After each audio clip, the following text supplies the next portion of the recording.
One of the issues I come across so often when I'm doing leadership with businesses, or indeed just talking to people who are supervisors, team leaders, or have any form of authority within a team, is they're not sure how to correct people. What they don't want to do is demotivate people, but they absolutely need to correct people.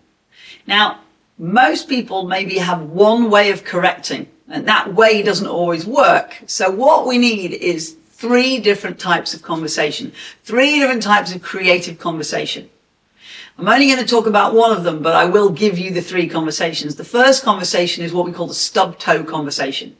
In other words, it happens when, ouch, something immediate happens. Somebody is doing something that is against the values or against the process, against something they should be learning. They're smoking in an area they shouldn't be smoking in, or they've set a machine wrong, or, they've not got the high-vis jacket on when they ought to have, things like that. Those are the things we call a stub-toe conversation. It's not exactly deliberate, but we're not thinking about stuff.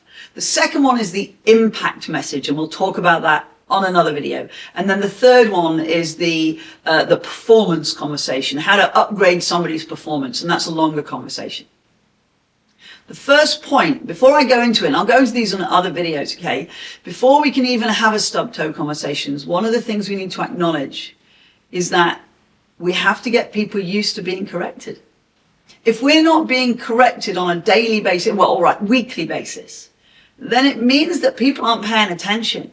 We've got to acknowledge we're not perfect. If I was paying a coach to improve my performance, so whether I was an athlete or a chess person or whatever, and they never told me that I could improve, then I want my money back.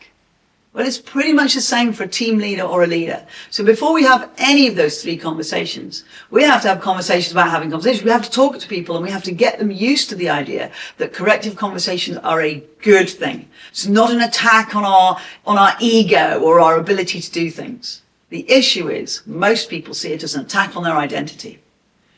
We've got to get people used to it. So have conversations with people and help them expect to be tweaked and polished, because you have their best interests at heart.